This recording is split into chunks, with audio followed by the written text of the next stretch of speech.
আরে ধন্য হলো মক্কার জমিন পে নবীর কদম, ধন্য হলো মক্কার জমিন পে নবীর কদম। যে নবীকে দেখা তরে, যে নবীকে দেখার তরে পাগল সারা ভুবন, ধন্য হলো মক্কার জমিন পে নবীর কদম। জোরে বলেন না সুবহানাল্লাহ। সুবহানাল্লাহ সুবহানাল্লাহ। আল্লাহ বলেন ফেরেশতাদের যাও না ধরার বুকে, জন্ম নিবেন হাবিব আমার বিবি আমেনার ঘরে। মা আমেনা, মা আমেনা খুশি হলেন, মা আমেনা খুশি হলেন পে নবীর কদম, ধন্য হলো মক্কার জমিন পে নবীর কদম। শাইর কি বলছেন দেখেন, আরে গাউস খাজা আর আহমদ রাজা সবাই নবীর পিয়ারা, সারা জগৎ দেখো না সবাই নবীর দিওয়ানা। আর জিয়াউল মুস্তাফা ধন্য হবে, জিয়াউল মুস্তাফা ধন্য হবে চুমলে নবীর কদম, ধন্য হলো মক্কার জমিন পে নবীর কদম। যে নবীকে দেখার তরে পাগল সারা ভুবন, ধন্য হলো মক্কার জমিন পে নবীর কদম। আল্লাহুম্মা সাল্লি আলা সাইয়্যিদিনা মাওলানা মুহাম্মদ ওয়ালা আলে সাইয়্যিদিনা মাওলানা মুহাম্মদ সাল্লি আলা মুহাম্মাদিন সাল্লু আলা মুহাম্মদ হরদম জবান से निकालो पाक नामे मोहम्मद, हरदम ज़बान से निकालो शफीआना मोहम्मद सल्लल्लाहु ताआला अलैहि वसल्लम। দেখবেন যারা নবীর প্রেমিক হয় তারা নবী ছাড়া আর কিছু বুঝে না। আজ আমরা নবীর উম্মত, নবীর জন্য আমরা সারা জিন্দেগিতে সবকিছু পেয়েছি। আরো বড় বড় নবী রাসূল এসেছেন দুনিয়াতে, আদম থেকে ঈসা আলাইহিস সালাম পর্যন্ত। কোন নবীকে আল্লাহ 5 ওয়াক্তের নামাজ দেননি, কোন নবীকে আল্লাহ 1 মাস রমজানের রোজা দেননি, কোন নবীকে আল্লাহ হজ ও যাকাত দেননি, কোন নবীকে আল্লাহ পবিত্র কোরআন দেননি, কোন নবীকে আল্লাহ জুম্মার নামাজ দেননি, কোন নবীকে আল্লাহ ঈদ ও বকরা ঈদ দেননি, কোন নবীকে আল্লাহ লাইলাতুল কদর দেননি, কোন নবীকে আল্লাহ শবে মেরাজ দেননি, কোন নবীকে আল্লাহ শবে বারাত দেননি, কোন নবীকে আল্লাহ জানাজার নামাজ দেননি, কোন নবীকে আল্লাহ এইভাবে একবার সুবহানাল্লাহ পড়লে 90টা নেকি হবে এই অফার দেয়নি। এখান থেকে বোঝা গেল যে সমস্ত নবী যেটা পায়নি আমার মুস্তাফা পেয়েছে। তাই তো আমার আপনার নবী সারা জগতের বুকে যত নবী এসেছেন সমস্ত নবীর হচ্ছেন আমার নবী সরদার, আমার নবী হচ্ছেন সমস্ত নবীর ইমাম, ইমামুল আম্বিয়া, সাইয়্যিদুল আম্বিয়া। সমস্ত নবীর মধ্যে শ্রেষ্ঠ নবী হলেন আমার নবী।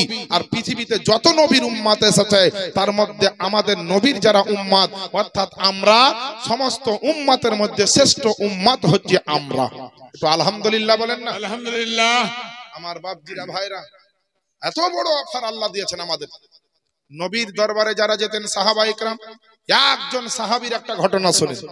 হযরত আনাস বিন মালিক রাদিয়াল্লাহু তাআলা আনহু বলে একজন সাহাবী নবীকে খুব ভালোবাসতেন। জীবনে যত সাহাবী নবীর খিদমত করেছেন, সেবা করেছেন, পরিষেবা দিয়েছেন, নবীর সেবা যত্নতে নিয়োজিত ছিলেন। তার মধ্যে সবচাইতে দীর্ঘ মেয়াদী, সবচাইতে বেশি সময় ধরে যিনি নবীর খিদমত করেছেন, সেবা করেছেন, তার নাম হচ্ছে হযরত আনাস বিন মালিক রাদিয়াল্লাহু তাআলা আনহু। কিতাবে লিখছে কোন কিতাব 12 বছর। তো নবীর কাছে যেতেন আর আসতেন, যেতেন আর আসতেন, সব সময় দিন কাটাতেন। আনাসের বিয়ে শাদী হয়নি, তো আনাস খালি মায়ের কাছে যায়, আর তার মাও কিন্তু নবীর একজন সাহাবিয়া ছিলেন। জোরে বলেন সুবহানাল্লাহ। অনেক সাহাবীর নাম শুনেছেন, কিন্তু মহিলা সাহাবিয়ার নাম কেউ শুনেননি। সাহাবীর নাম বহুত শুনেছেন। মা আয়েশা একজন সাহাবিয়া ছিলেন, খাদিজা একজন সাহাবিয়া ছিলেন, তারপরে হযরতে রুকাইয়া একজন সাহাবিয়া ছিলেন, উম্মে কুলসুম একজন সাহাবিয়া ছিলেন, তারপরে ফাতেমা সাহাবিয়া ছিলেন, আয়েশা সাহাবিয়া ছিলেন, উম্মে হাবিবা সাহাবিয়া ছিলেন, সালমা সাহাবিয়া ছিলেন। এইভাবে সাহাবিয়ার যদি নাম বলি কয়েকশো সাহাবিয়ার নাম বেরিয়ে আসবে। তো বিরাদার, আনাস রাদিয়াল্লাহু তাআলা আনহুর মা কিন্তু সাহাবিয়া ছিলেন। সাহাবী আর সাহাবিয়া, পুরুষ হলে সাহাবী আর মহিলা হলে সাহাবিয়া, সাহেব আর সাহেবা, বুঝতে পারছেন না আমার বাপজিরা ভাইরা? তো আনাস রাদিয়াল্লাহু তাআলা আনহুর বাড়িতে আমার নবী কোন কোন সময় গিয়ে আরাম করতেন, শুয়ে থাকতেন দুপুর বেলায়, তো আরাম করতেন। তো গরমের সময় আমার নবীর কপাল দিয়ে, শরীর দিয়ে ঘাম টপকাতো, অর্থাৎ ঘাম ঝরতো। তো একদিন হযরতে আনাস রাদিয়াল্লাহু তাআলা আনহুর মা ওই নবীর পেশানির ঘাম গলাকে তুলে তুলে একটা কাঁচের শিশিতে ভরে রাখছেন। নবী আমার চোখটা খুললেন, জিজ্ঞেস করলেন, হে আনাসের মা, হে আপনার সাহাবিয়া, তুমি এইটা রাখছো কেন, কি করবে? তো বলছে, ইয়া রাসূলুল্লাহ, আপনার পাসিনা থেকে, আপনার ঘাম মোবারক থেকে যে খুশবুটা আসছে, পরীক্ষা করে দেখেছি, মক্কা মদিনা তো দূরের কথা, মুলকে শামের বড় মার্কেটেও এত সুন্দর আতর বা গোলাপ জল কিনতে পাওয়া যায়। সুবহানাল্লাহ, সুবহানাল্লাহ। এর জন্য রেখে দিলাম। তো কিতাবে লিখছে যে নবীর পাসিনাতে, নবীর ঘামের ফোঁটাতে এত খুশবু ছিল, এত সেন্ট ছিল, এত সুঘ্রাণ ছিল যে এক তো কোনো বাজারে এরকম আতর ছিল না। আর যে বাড়িতে থাকতো সে বাড়িটাতে আল্লাহর রহমত ও বরকতেরও শেষ ছিল না। আনাস রাদিয়াল্লাহু তাআলা আনহুর বাড়ির পাশ দিয়ে যেই যেত খুশবু পেত। সবাই বলতো, কি আতর কিনে রেখেছো, কি সেন্ট কিনে রেখেছো, কি ফুল লাগিয়ে রেখেছো? তা আনাসের মা বলতেন, আমি কোনো আতর কিনিনি, কোনো সেন্ট কিনিনি বাজার থেকে, আমি গরিব মানুষ। কিন্তু বেরাদার, আমার বাড়িতে এমন আতরের বাপ আছে, সেন্টের বাপ আছে। বলে কি আছে? না তো নবী মুস্তাফার পাসিনা আছে। কিতাবে লিখছে, কিতাবটির নাম খাসাইসুল কুবরা, 2 খণ্ডে বিভক্ত। এই কিতাবের লেখক হচ্ছে ইমামুল মুহাদ্দিসিন আল্লামা জালালউদ্দিন সিউতি রহমাতুল্লাহ আলাইহি। তিনি তার প্রথম খণ্ডে লিখছেন যে আনাসের মায়ের বাড়িতে নবীর পাসিনা মুবারক রাখা ছিল বলে ওই বাড়িটার বাউন্ডারি পর্যন্ত খুশবু হয়ে যেত, আর বাউন্ডারি পর্যন্ত পাশ দিয়ে যারা যেত খুশবু পেত। এর জন্য ওই বাড়িটার নাম মদিনা মানুষ, মক্কার মানুষ তারা রেখে দিয়েছিল যে খুশবু ঘরানা, মানে সেন্ট ওয়ালা বাড়ি। বুঝতে পারলেন? সুগ্রান ওয়ালা বাড়ি। হ্যাঁ, তো নবীর এই পাসিনার আলাম হচ্ছে এটা। তো নবীর কাছে বারবার যেতেন আনাস আর আসতেন। তো দেখবেন কেউ যদি বিরোধী থাকে, তো বিরুদ্ধে যার লোক থাকে তাকে কিছু নেগলেক্ট করার চেষ্টা করে। কিছু কাফের মুশরিক বেদিন মুড়ে বসে থাকতো, আর ওদের সামনে দিয়ে আনাস আমার যেতেন আর আসতেন। একদিন চলে আসছে তা আবু জাহেলের কিছু চেলা চামচা আনাসকে দেখে বলছে, তাদের মধ্যে আলোচনা হচ্ছে যে ওই দেখো লোকটা যাচ্ছে পাতলা দুবলা, দেখবে এই লোকটা বেশি দিন বাঁচবে না। আর একজনা বলছে, শুধু বাঁচবে না লাই, ইয়ার মতো ভিখারি, ইয়ার মতো ফকির মনে হয় মদিনায় আর কেউ হবে না। আর একজনা বলছে, দেখিও ইয়ার কোনোদিন জীবনে বিয়া শাদিও হবে না, আর ও কোনো ছেলে আর বাপও হবে না। এরকম কথা যদি কেউ বলে, সাদা সিধা লোককে তো দুঃখ পাবে কিনা? এখন যদি এরকম কথা কাউকে বলে, তো ধরেন ওর খবর হয়ে যাবে আলাদা, যে তুই কেন এত বড় কথা বললি। আগেকার যুগ ছিল আলাদা, খাসা চানের আপনার সেন্ট পাওয়া যেত। তারপরে আপনার মা বোনেরা, দাদিরা, নানিরা তরকারি রান্না করলে আলুর সেন্ট যত দূর গেছে, এখন মাংসর সেন্ট অত দূর যায় না। মিলিয়ে নিবেন কথাগুলো। তো বেরাদার, হযরতে আনাস রাদিয়াল্লাহু তাআলা আনহু নিজের কানে শুনতে পেলেন ওই কাফেরের মুশরিকের লোকেরা বলছে লোকটা বেশি দিন বাঁচবে না, আর এই মানুষটার বিয়ে শাদী হয়ে বাচ্চার বাপ হতে পারবে না, আর মদিনার বুকে কোনোদিন ধন দৌলত তার থাকবে না, সে সবচাইতে বড় ভিখারি হয়ে থাকবে। কারণ হচ্ছে সে কোনো কাজ কাম করে না, শুধু ওই দিনের নবী মুস্তফার কাছে যায়, খালি আল্লাহ পাকের নবীর কাছে যায়। এর জন্য আপনার এরকম নেগলেক্ট করা কথাবার্তা বলা যায়।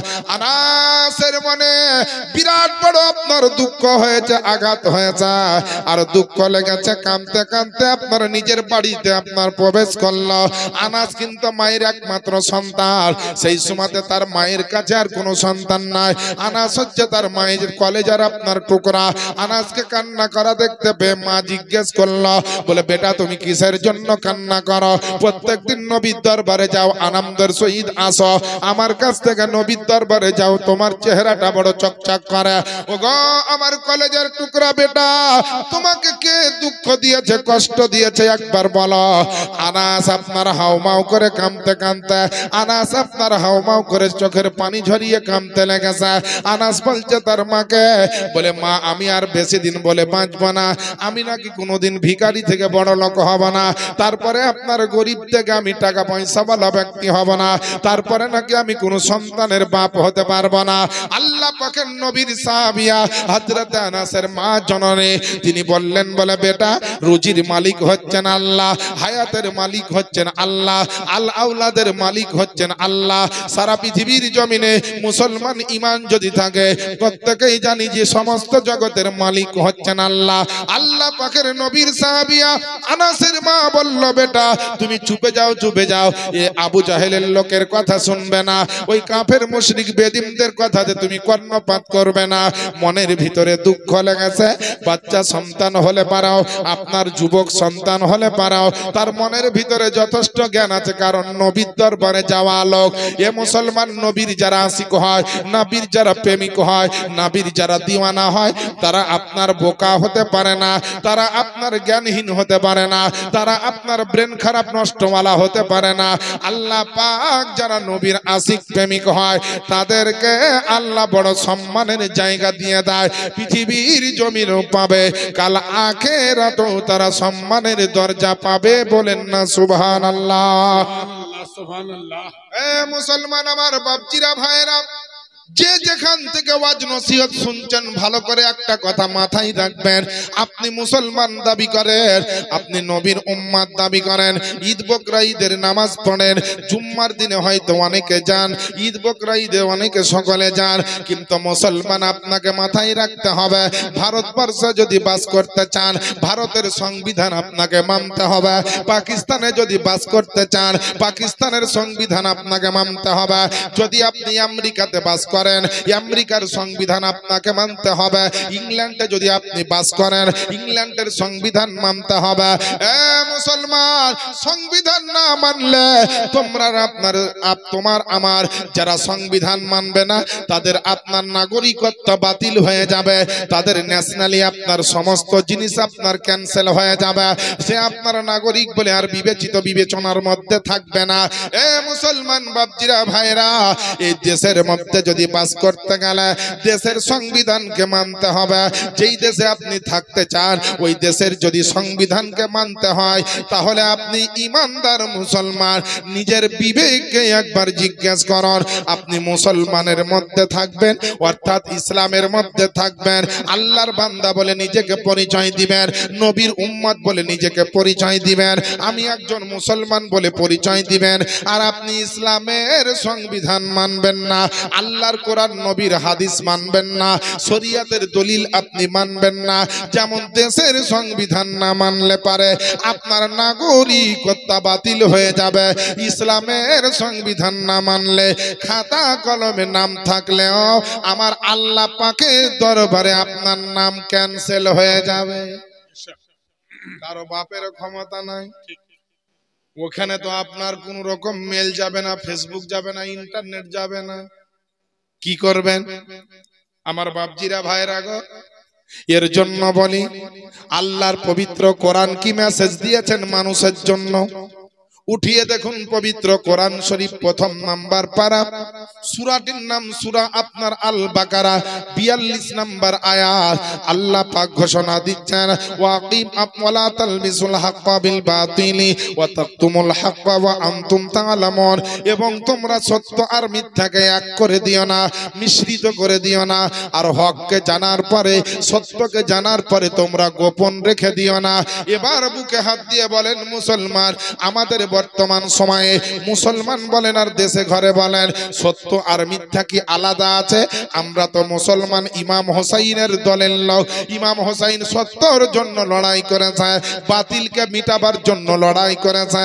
আর আমরা এমন না ফারমান মুসলমান, ইবাদত বান্দেগী তো নাই নাই নাই, কিন্তু সত্য আর মিথ্যার পার্থক্যটুকু পর্যন্ত আমরা রাখি না। টাকার জন্য, পয়সার জন্য, হারাম হালাল পর্যন্ত আমরা মানি না। কোনটা সত্য মিথ্যা আমরা যাচাই বাছাই করার চেষ্টা করি না। মুসলমান, আল্লাহর পবিত্র কোরআন আপনি অমান্য করছেন। আল্লাহ পাক আপনার জন্য জান্নাত বানিয়ে রেখেছে, এর জন্য আল্লাহ নামাজ দিয়েছে, আল্লাহ রোজা রমজান দিয়েছে, এইভাবে বিভিন্ন রকমের ইবাদত বান্দেগী দিয়েছে। কিন্তু আমরা তো এটা করতে চাই না রে বাবারা, আমার আব্বা জানেরা, আম্মা জানেরা। আল্লাহ পাক পবিত্র কোরআন শরীফের মধ্যে আবার ঘোষণা দিয়েছেন, উঠিয়ে দেখুন কোরআন শরীফ প্রথম নাম্বার পারা, সূরাটির নাম সূরা আল বাকারা, আয়াত নাম্বার হচ্ছে আপনার 43 অর্থাৎ 43। আল্লাহ পাক ঘোষণা দিয়েছেন, ওয়াকিমুস সালাতা ওয়া আতুজ যাকাত ওয়ারকাউ মা'আর রাকিঈন, এবং তোমরা নামাজ কায়েম রাখো এবং যাকাত প্রদান করো এবং রুকুকারীদের সঙ্গে তোমরা রুকু করো। একবার জোরে জোরে বলেন না সুবহানাল্লাহ। সুবহানাল্লাহ। মুসলমান, আল্লাহ নামাজ পড়ার জন্য বললেন, যাকাত দেওয়ার জন্য বললেন, কিন্তু আমরা নামাজের ধার ধরি না। মসজিদে আপনার কিছু খেয়াল করলাম না, আল্লাহ যেটা বললেন সেটা ভালো লাগলো না। কেমন আল্লাহর বান্দা, একবার তো আপনাকে ফিরে যেতেই হবে আল্লাহর দিকে। সেদিনকে কেমন করে জবাব দিবেন? আল্লাহ বললেন যাকাত দাও, আপনি ভাবলেন যাকাত দিলে টাকা কমে যাবে, কিন্তু মুসলমান না, 1 লক্ষ টাকাতে মাত্র 2500 টাকা লাগে। যদি 10 লক্ষ টাকা হয় তো আপনার মাত্র 25,000 টাকা লাগবে। এই 25,000 টাকা না দেওয়ার কারণে 10 লক্ষ টাকাটা আপনার জন্য হালাল হলো না, ওটার ভিতরে হারাম মিশিয়ে থেকে গেল। ইতিমের মাল ভরা আছে, গরিবের মাল ভরা আছে, ফকিরের মাল ওতেই ভরা আছে। আপনি অনেক মানুষকে বলেন যারা ফিতরার টাকা নিয়ে সংসার চালায়, যাকাতের টাকায় যারা সংসার চালায়, তাদেরকে আপনি নেগলেক্ট করে বলেন, টাকা পয়সাওয়ালা ব্যক্তি হওয়ার পরে বলেন যে আপনার ফিতরাখোর মানুষ, হারামখোর মানুষ। আপনার কি বলছে? আপনার যাকাতের টাকায় সংসার চালায়। তুমি আপনার এত গরিব, তুমি ফিতরা খাওয়া লোক, তুমি যাকাত খাওয়া লোক, তুমি গরিবের দান খাওয়া লোক, কিন্তু ওই গরিবটাকে তো সব সম্মানের সহিত ফিতরা যাকাত দেয়, আর আপনি বড় লোক হয়ে ওই গরিবের মালখানা না দিয়ে আপনি নিজেই খাচ্ছেন। তাহলে ওটার চাইতে আপনি কি কম হারামখোর? ভাববেন কথাটা। আমি কিন্তু বিনা যুক্তিতে বলছি না। ও যদি ফিতরার টাকা গরিবী হালাতে খাওয়ার পরে হারামখোর হয়, আর আপনার উপর যাকাত ফরজ আছে, আপনি তবুও দিবেন না, গরিবের মালটাও খাচ্ছেন, তাহলে আপনিও তো মাল মেরে খেলেন, গরিবের হক মারলেন, ইয়েতিমের হক মারলেন। আর এরকম কাজ করার পরে মরার দিনে যতই লম্বা করে খানা করেন না কেন, 40-এর দিনে জটাই গরু জবাই করেন না কেন, যদি আপনার আল্লাহ পাক মাফ না করে আর হুকুকুল ইবাদ থেকে যদি ছাড় না পান, বান্দার হক যদি বন্ধ থাকে, বান্দার হক যদি আদায় ঠিক করে না করেন, হাসরের মাঠে জান্নাত পাবেন না, কেউ দিতে পারবে না। আপনার নামাজ রোজা হজ যাকাত কাজে আসবে না। তো আমি হারাম কাজ করবো আর করে আল্লাহ আকবার আল্লাহ আকবার, এখানে মসজিদে এসে কাতার সোজা করবো আর দিনের বেলায় মাঠে গিয়ে পরের জমির আইল কেটে নিজের জমিতে পানি ভরবো, হবে? চলবে? এরকম লোক আছে না নাই সমাজে? আমরা তো ভয়ে কথা বলি না, সত্য কথা জানার পরও আমরা গোপন করি। যদি বাবারে ওর ব্যাপারে কিছু বলা যাবে না, তো মাইরা ভোট ছুটিয়ে দেবে। ও তো মুড়ল, ও তো সর্দার, ও তো টাকাওয়ালা, বাড়িওয়ালা, গাড়িওয়ালা, জমিওয়ালা, ওর বিরুদ্ধে কথা বলা যাবে না। যদি বলার মতো ক্ষমতা না থাকে বলিয়েন না, কিন্তু কমসে কম ওকে সাপোর্ট করিয়েন, ওকে কমসে কম মন থেকে ঘৃণা করুন, কমসে কম ও দেখতে পাক যে আপনার মতো একটা গরিব ওকে মারতে না পারলো, সাজা না দিতে পারলো, আপনি ওকে মন থেকে ঘৃণা করেন, ওকে সালাম দেন না, ওর পাশে বসেন না, ও যেন বুঝতে পারে যে আমাকে ঘৃণা করছে, আমার কাছ থেকে সরে যাচ্ছে, ওর একটা অনুতপ্ত হবে।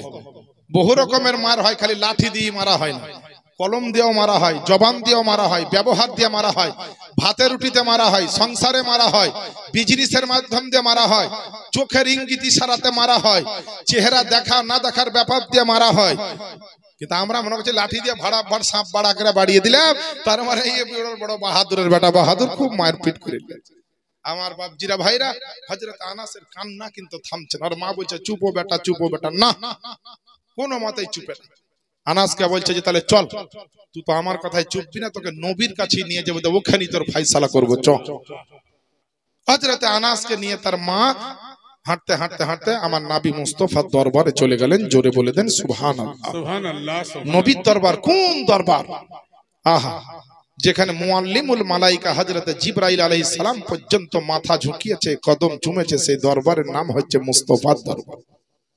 সেই বেরাদার আনাসের মা গেলেন, সালাম দিলেন, আরজ করলেন, ওগো আল্লাহ পাকের নবীজি, বলে আপনার দরবারে এসেছি বড় একটা বড় মনের কষ্ট, যন্ত্রণা, আঘাত নিয়ে। বলে কি হয়েছে?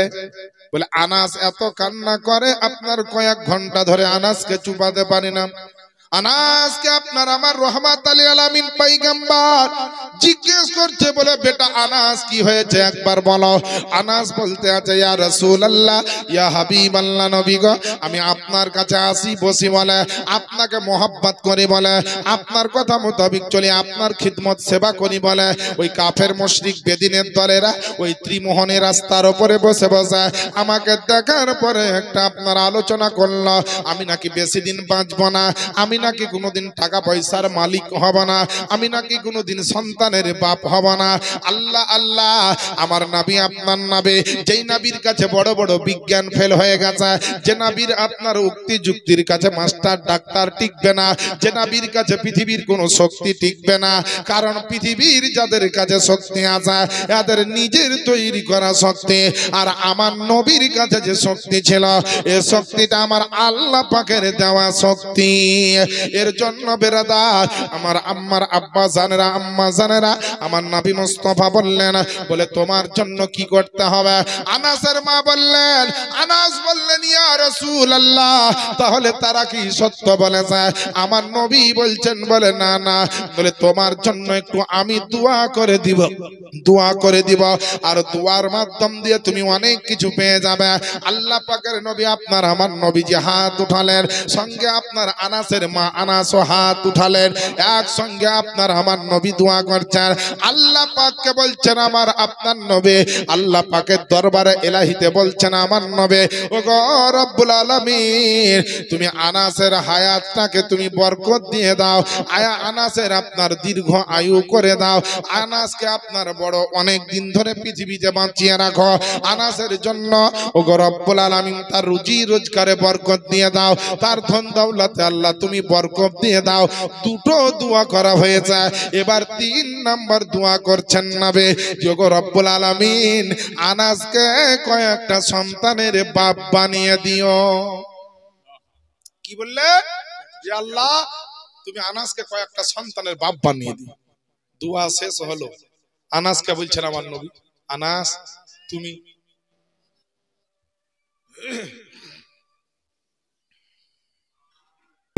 আর বলছেন হযরত আনাসকে যে হে আনাস, তুমি আর কাঁদিও না, চিন্তা করিও না, তোমার হায়াতের জন্য দোয়া করে দিলাম, তোমার রুজি রোজগারের জন্য দোয়া করে দিলাম। তো আনাস সব বাদ দিয়ে বলছেন, ইয়া রাসূলুল্লাহ, এরা যেভাবে বলছিল যে আমি তো কোনোদিন সন্তানের বাপ হতে পারবো না, তো নবী গো সত্যি কি আমি বাপ হতে পারবো? তো নবী আমার মুচকি হাসতে হাসতে বললেন, আনাস তুমি এক একটা সন্তান নয়, তুমি একবারে 10টা সন্তানের বাপ হবে। বলেন সুবহানাল্লাহ। যখন বলে যে 10টা সন্তানের বাপ, যার মনের এরকম আশা আছে যে আমি ছেলের বাপই হতে পারবো না, একে যদি আচমকা কেউ বলে তুই 10টা ছেলের বাপ হবি, তো ও তো চমকেই উঠবে। আনাস হতভম্বিত হয়ে বলছে, ইয়া রাসূলুল্লাহ, সত্যিকারই আমি তাহলে এই 10টা ছেলের বাপ হব? তো নবী বলছেন, যা 10টা না 20টা ছেলের বাপ হবি। নবী কার নাম খালি বুঝেন, নবীর হাতে আল্লাহ কত পাওয়ার দিয়েছে, কত এখতিয়ার দিয়েছে। নবী বলছেন 10টা না 20টা সন্তানের বাপ হবি যা। ইয়া রাসূলুল্লাহ 20টা ছেলের বাপ হব? বলছে যা 30টা ছেলের বাপ হব। বাড়ছে নবী এমন, নবীর রহমতে এমন জোশ চলে এসেছে, এত মোহাব্বতের নাজারা যে আমার মুস্তাফা এদিকে জবান চালাচ্ছে আর ওকে আল্লাহর ফেরেশতা আনাসের তাকদীর নামায় কলম চালাচ্ছে। বলছে আনাস তুমি 10টা না 20টা সন্তানের বাপ হবে।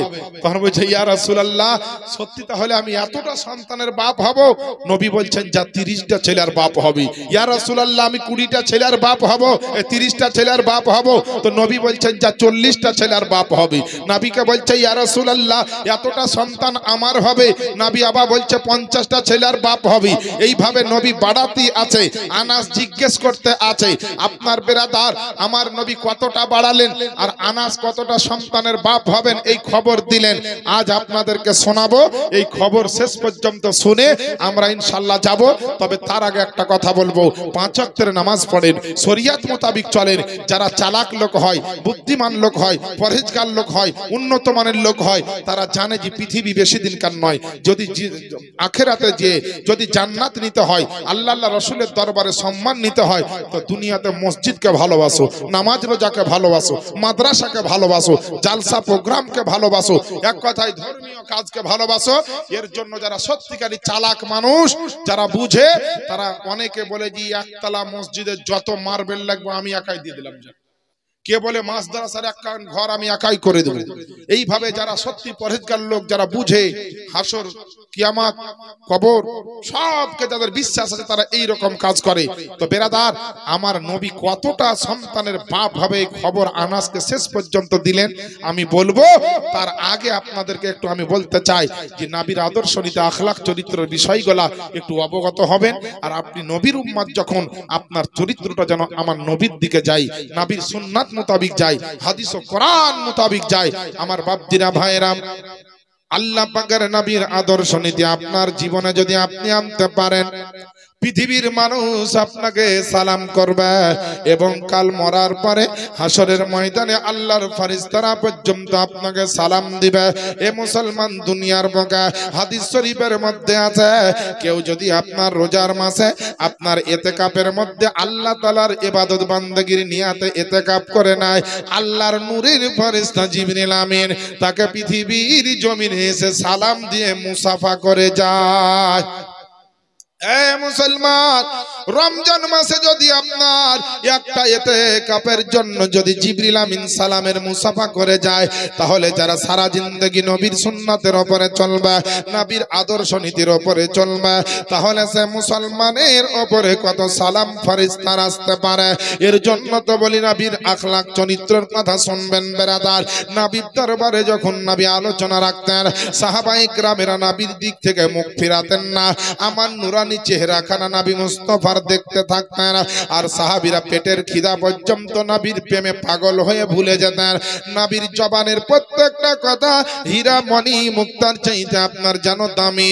সাহাবারা আপনার নিজের বিবি বাচ্চাকে ত্যাগ করে আমার নবীর সভাতে অ্যাটেন্ড করতেন।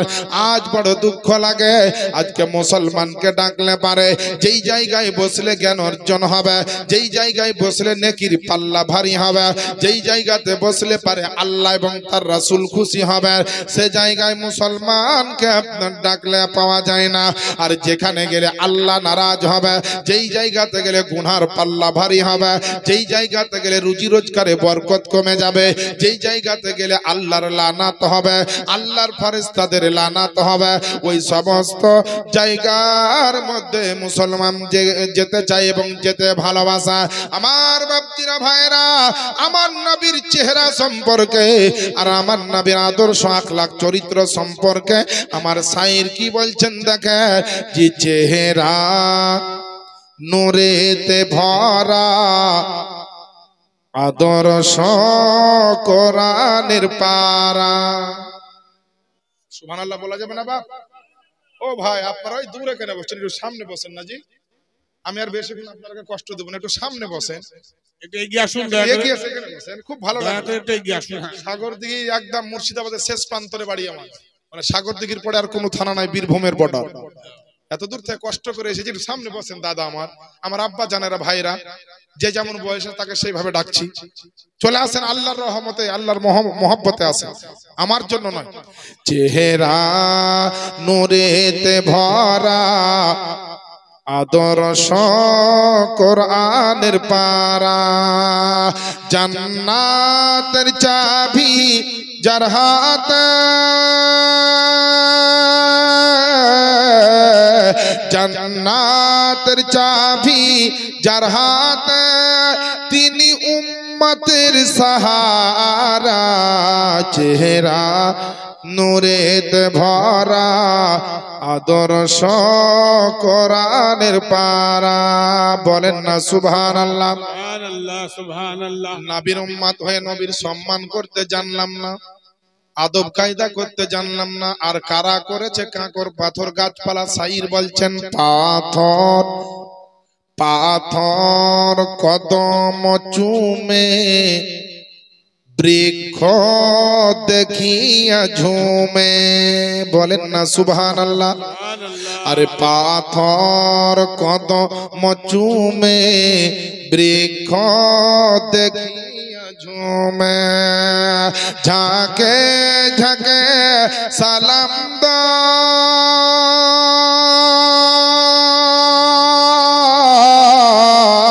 ঝাঁকে ঝাঁকে সালাম দায়, ঝাঁকে ঝাঁকে সালাম দায়, জান্নাতের ফেরেশতারা। চেহারা নূরেতে ভরা, আদর্শ কোরআনের পারা। জোরে বলে দেন সুবহানাল্লাহ সুবহানাল্লাহ। আপনি যদি রাস্তার উপরে থুতু ফেলে দেন, আপনার থুতু হাত দেওয়া তো দূরের কথা, কেউ পা দিতেও ঘৃণা করবে। আপনার শরীর থেকে যদি ঘাম বেরিয়ে যায়, ওই ঘাম কেউ ছুবে না, লাড়বে না, নিবে না। ঘাম থেকে আপনার গন্ধ, দুর্গন্ধ বের হবে, কিন্তু নাবির আপনার ঘামের ফোঁটাতে কি ছিল, আর থুতু মুবারকের কি উপকারিতা ছিল। তাই শাইর বলছে খুশবু ঘামের ফোঁটাতে, থুথু ব্যথা মিটাতে। নবীর মজেজা বলছে, নবীর থুতু মুবারকের আর পাসিনা ঘাম মুবারকের। শাইর বলছেন জি খুশবু ঘামের ফোঁটাতে, থুথু ব্যথা মিটাতে, খুশবু ঘামের ফোঁটাতে, থুথু ব্যথা মিটাতে। ওই নবীজির আঙ্গুলের ইশারা,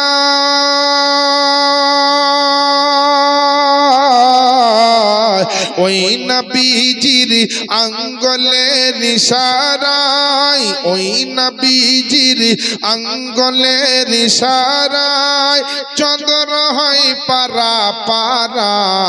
চেহারা নূরেতে ভরা, আদর্শ কোরআনের পারা। বেরাদার ও আমার আব্বা জানেরা, আম্মা জানেরা, আল্লাহ পাকের নবী, বিশ্ব নবী, পয়গম্বরে আযম, আল্লাহ নবীকে এমন পাওয়ার দিয়েছেন, ক্ষমতা দিয়েছেন, ইখতিয়ার দিয়েছেন, সেই অনুমতি পারমিশন দেওয়া আছে। আমার নবী যাকে যা ইচ্ছা দিতে পারেন।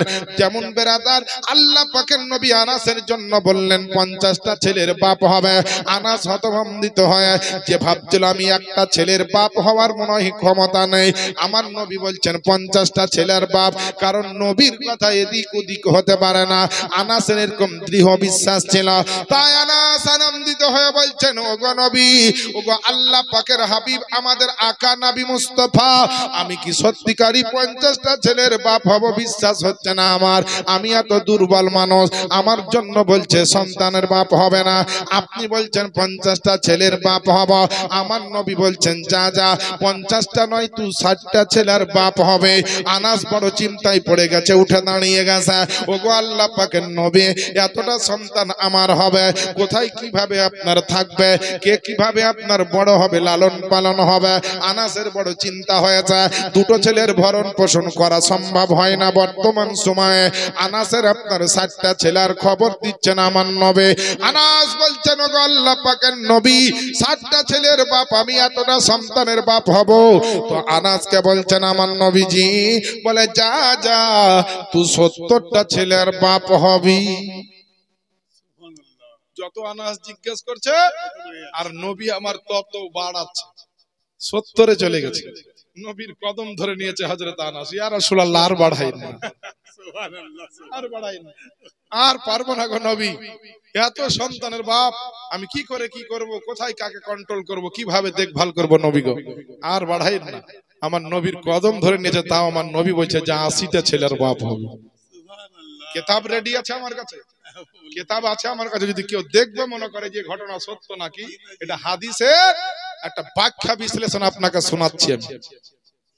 হাদিসের ইবারত সহ আমার কাছে আছে, তারিখুল খুলাফা আল ইসাবা ফি তামিজি সাহাবা, তারপরে আপনার কি বলা হয়েছে মুজিজাতে সাহাবা, তারপরে আরেকটা কিতাব আছে কারামাতে সাহাবা, এরকম বহু কিতাব আছে আল্লাহর রহমতে আমার কাছে। না হলো 3-4 লক্ষ টাকার কিতাবই স্টক আছে আলহামদুলিল্লাহ। কারণ শুধু জালসা করা আমার কাজ নয়, গোটা বিশ্বের মধ্যে যে হোয়াটসঅ্যাপ জগতে সোশ্যাল মিডিয়ায় কাজ হয়, তাতে সৌদি আরব বলেন, দুবাই বলেন, মালয়েশিয়া বলেন, ইন্দোনেশিয়া বলেন, আফ্রিকা বলেন, ভারত তো আছেই, বাংলাদেশ তো আছেই, সমস্ত লোক মেসেজ করে, হোয়াটসঅ্যাপ গ্রুপে বিভিন্ন রকমের মশলা মাসাইল জিজ্ঞেস করে। বড় বড় হুজুরগণ আকাবির ওলামা ইকরাম আমাদের আছেন, তারা উত্তর দেন, তাদের সঙ্গে আমিও থাকি, আমিও উত্তর দেই। আমাকে অনেকে চিনে আলহামদুলিল্লাহ, অনেকে চিনে। জিয়াউল মুস্তাফা নুরি বললে শুধু ভারত নয়, মালয়েশিয়াতেও আমার চিনে। বলে মালয়েশিয়ার লোক কি করে জিজ্ঞেস করলো? মালয়েশিয়াতে, সৌদি আরব, দুবাই, যেখানকার নাম বললাম, এরা কেউ বাংলাদেশের লোক, কেউ ভারতের লোক, বিভিন্ন কাজ সূত্রে তারা গেছে।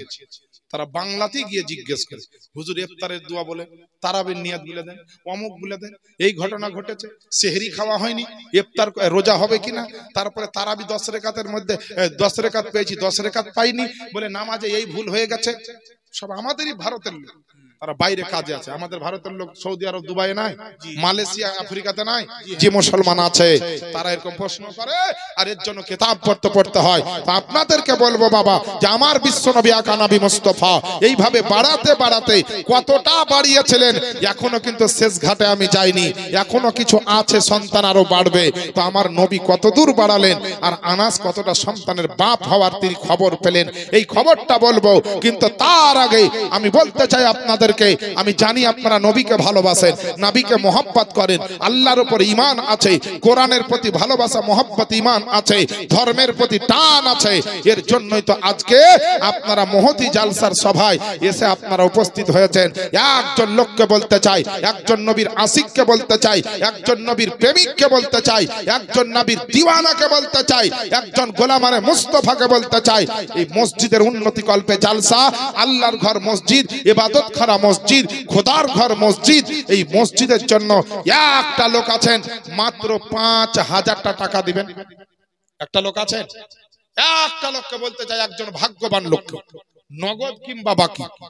নগদ হলে আলহামদুলিল্লাহ, সুম্মা আলহামদুলিল্লাহ, আর যদি না এনে থাকেন তো কমসে কম নামটা নোট করাবেন, যে হুজুর আমি আমার সাধ্য মোতাবেক যত তাড়াতাড়ি হয় দিয়ে দিব, আনলিমিটেড টাইম, 10 দিন 15 দিন আমি বাঁধবো না। কি নাম? সিরাজুল শেখ। সুবহানাল্লাহ, নারায়ে তাকবীর, নারায়ে রিসালাত, দ্বীন ইসলাম, মাসলাকে আলা হযরত জনাব সিরাজুল সাহেব 5000 টাকা দাতা। কত বড় নবীর আশিক এখানে সামনে বসে আছে গো। ওয়াদা করলেন, লিখলেন না? নগদ দিবেন না কিছু? আচ্ছা, 1000 টাকা তিনি নগদ দিলেন। সিরাজুল সাহেব তিনি 1000 টাকা একদম নগদ, আর 4000 টাকা বাকি। আল্লাহ যেন তার দানকে কবুল করেন। আচ্ছা, সিরাজুল সাহেবের সুবহানাল্লাহ একটা জোড়া হবে না এখানে? কোন ভাই, কোন বাবা, কোন আমার নবীর আশিক, নবীর প্রেমিক আপনাকে নবীর দোহাই দিয়েছে, যাত্রার দোহাই দিন। আল্লাহর ঘর মসজিদের জন্য হাদিস শরীফে আছে, মাম বানালিল্লাহি মসজিদান বানাল্লাহু লাহু বাইতান ফিল জান্নাহ। যারা পৃথিবীর জমিনে মসজিদ নির্মাণ করবে, আল্লাহ তার জন্য জান্নাতে ঘর নির্মাণ করবে। আমরা এই দুনিয়াতে থাকার জন্য এত সুন্দর বাড়ি গাড়ি সব দরকার, তো ওই যেখানে হাজার হাজার বছর থাকবেন ওইখানে একটা ভালো জায়গা জান্নাতের ভিতরে ঘর দরকার নাই? জি মুসলমান আছে। একটা লোককে বলতে চাই, কোনো ভাই নাই, বাপের নামে, মায়ের নামে, নিজের নামে, সংসারের জন্য যে কোনো নেক উদ্দেশ্য নিয়ে আল্লাহর ঘরে দিবেন। যে আল্লাহ আপনাদের ঘরে সব সময় রহমত দিচ্ছেন, ওই আল্লাহ দিয়েছেন রুজি রোজগার সবকিছু। ওই আল্লাহর জন্য একটা লোক সিরাজুল সাহেবের জোড়া নাই, কি নাম জি মৌলানা সাহেব না হাফিজ, আচ্ছা উমরা হাজকারী, মাশাআল্লাহ আলহামদুলিল্লাহ। নূর ইসলাম সাহেব বললেন স্টেজের উপর থেকে যে 5000 টাকা দিব, নারায়ে তাকবীর, নারায়ে রিসালাত। জনাব নূর ইসলাম সাহেব 5000 টাকা দাতা বলেন জিন্দাবাদ। এই দেখেন বাবা দুটো হলো। আচ্ছা বেরাদার আজিজান মুহতারাম, 1000 টাকা নগদ, 4000 টাকা বসেন দাদা বসেন। খুব যোগ্য লোক স্টেজে আছে গো, নবীর মহব্বতের লোক, আমি বুঝতেই পারিনি। আচ্ছা বেরাদার দুটো হয়েছে। আল্লাহ পাক চারকে খুব ভালোবাসে, বুঝতে পারলেন? চারকে ভালোবাসে। চার একটু দূরে আছে, তার নিচে আছে তিন। এই তিনের একটা গুণাবলী আপনাকে বলে দিই। কোরআন শরীফের মধ্যে সারা বিশ্বে যত মসজিদ আছে তার মধ্যে 3টা মসজিদের নাম ডাইরেক্ট উল্লেখ আছে। এই 3 নম্বরে একটা লোক, কোন মসজিদের প্রেমিক লোক নাই। জীবনে নামাজ, এই দেখেন আমার এই বাপজি হাত উঠিয়েছেন, আমার আব্বাজান। কি নাম আপনার? আজিজুল সাহেব, নারায়ে তাকবীর, নারায়ে রিসালাত। জনাব আজিজুল সাহেব 5000 টাকা দাতা লিখলেন। 5 ওয়াক্ত নামাজি। বাহ, আল্লাহ পাক যেন তার ইবাদত বান্দেগী দান খয়রাতকে কবুল করেন। তিনি 2000 টাকা নগদ দিলেন, আর বাকি 3000 টাকা আমার আব্বাজানদেরকে বলবো একটু লিখলেন। কমিটির তাগড়া দুটো জওয়ান ছেলে আসে না গো, চশমা দিয়ে যে মানুষটাকে দেখতে হয়, একটু বয়স্ক মানুষ, আমার বাবা জীবন, উনাকে দিয়েছেন লিখতে। উনি একটু বসে জালসাটা শুনবেন। যুবক ছেলে দুটো নাই খাতা কলমে লেখার মতো, আর নাহলে মাইকটা কেউ ধরো, আমি লিখছি, দেখি কেউ আছো। তা সাইফুল ভাই আপনি আমি এমনি বললাম, যদি থাকে তো ঠিক চলে আসবে। আপনি আরামসে বসুন। হ্যাঁ এই তো আরেকজন চলে এসেছে, সুবহানাল্লাহ। আপনি হাজী সাহেব? হাজী সাহেব, মাশাআল্লাহ মাশাআল্লাহ। কি নাম আপনার? আচ্ছা মাশাআল্লাহ, বাহ বাহ বাহ। কি করেন আপনি? কি করতেন? এখন তো অবসরপ্রাপ্ত। কি করতেন? কি হাই স্কুলে? আচ্ছা বাহ, আরে সুবহানাল্লাহ সুবহানাল্লাহ। বাপ, আল্লাহ আপনাকে যোগ্য লোক বলে যোগ্য স্থানে জায়গা দিয়েছে। একটা আপনার কাছে ছোট্ট আবেদন, যে খোদার ঘর মসজিদের জন্য আপনাকে 11,000 টাকা দিয়ে দেন। মসজিদ দিয়েছেন কবে? ও তিনি 30,000 টাকা দিয়েছেন। আমি খুব বেশি চাইনি, তো 30,000 টাকা দিয়েছেন, আলহামদুলিল্লাহ। কত টাকা দিয়েছেন? 30,000 টাকা। এখন টাটকা করে আর কিছু দেওয়া যাবে না? 1000 টাকা পারবেন না? পারবেন? মা সুবহানাল্লাহ বলেন 1000 টাকা তো দিব কমসে কম। জিয়াউল মুস্তাফা যখন বলেছে নারায়ে তাকবীর, নারায়ে রিসালাত, এই দেখেন আমার হাজী সাহেব আব্বাজান বললেন আবার 1000 টাকা দেব, লিখলেন ওনার নাম। আচ্ছা তাহলে 5000 কটা হলো বাপ? 3টে। ওই 4-এর কথা বলছিলাম, 4 চলেই এসেছে। তো 4 নম্বরে একটা কোন মা বোনেরা আপনারাকে বলছি, আপনারা যদি কেউ থাকেন ফাতেমার মহব্বতে, আয়েশার মহব্বতে, খাদিজার মহব্বতে, জয়নাবের মহব্বতে, ইসলামের জন্য জয়নাব 8-10 বছরের দুটো বাচ্চাকে কারবালার প্রান্তরে ইসলামের খিদমতে কুরবানি দিয়ে দিয়েছিলেন। মা আপনাদেরকে জোড় হাত করে বলি, এখন আপনাদের পকেট কিন্তু ফাঁকা নাই। স্বামীতে কম দিল, সরকার কিন্তু প্রতি মাসে 1000 টাকা করে দিচ্ছে। লক্ষ্মী ভান্ডারের টাকা 1000 করে টাকা খোদার ঘরে দিয়ে যাবেন। এই আবেদনটা রাখলাম। রুজি রোজগার সবকিছুর মালিক হচ্ছেন আল্লাহ, সুখ শান্তির মালিক হচ্ছেন আল্লাহ, আর ওই আল্লাহর ঘরের জন্য আমি টাকা চাইছি। মায়েরা আপনাদেরকে বলবো 5000 টাকা যদি কেউ পারেন দিবেন, আলহামদুলিল্লাহ। একটা মা যদি 5,000 টাকা দেয়, আমি সব বাদ দিয়ে আমার জীবনের সবচাইতে যেটা সুপারহিট গজল সেটা আগে মায়েদেরকে শোনাবো। এখন একটা মহিলা যদি ফাতেমার মহব্বতে, আয়েশার মহব্বতে 5000 টাকা দেয়, তো ওই মায়ের জন্য একটু খাস করে দোয়া করব। ওই মায়ের ওসিলাতে সবারই জন্য দোয়া হয়ে যাবে। আমাদের ভলান্টিয়াররা মায়েদের কাছে চলে যান। আমাদের যারা ভলান্টিয়ার স্বেচ্ছাসেবক আছেন তাদেরকে অনুরোধ করব, মায়েদের দিকে একটু খেয়াল করবেন। কোনো মা দিলে বা নাম লিখলে লেখালে এসে একটু লিখাবেন। আচ্ছা বাবা, এই মাহফিল থেকে নবীর একটা কোনো গোলাম নাই? নবীর একজন মার্দে মুজাহিদের মতো দেখতে যায়, একজন নবীর গোলাম। মা বাপ আত্মীয় স্বজন যার নামে ইচ্ছা আপনি মনে মনে নিয়াত করে দিবেন, আমি বলবো না। একটা লোক নাই আল্লাহর ঘরের জন্য চাইছি, যে আল্লাহ আপনার ঘরে এত সুখ শান্তি রুজি রোজগার সবকিছু দিয়েছে, ওই আল্লাহর জন্য একটা লোক দাঁড়াতে পারবেন না? একটা লোক উঠে দাঁড়ান না, জান হুজুর আমি আলহামদুলিল্লাহ ইনশাল্লাহ আমি 5,000 টাকা দিয়ে দেবো। এরকম একটা মায়ের কোনো সন্তান নাই, বাপের একটা কোনো বেটা নাই, মা বাপ মারা গেছে কবর আছে, দাদু দাদি মারা গেছে কবর আছে, একটু দোয়া নেওয়ার জন্য আল্লাহর ঘরে একটু দিবেন না? আল্লাহর ঘরে দিলে আপনার ঘরে আল্লাহ দিবেন, কমবে না ফুরাবে না। দান করলে কমে না ফুরাই না, বরং আল্লাহর রহমত বরকত আরো বেড়ে যায়।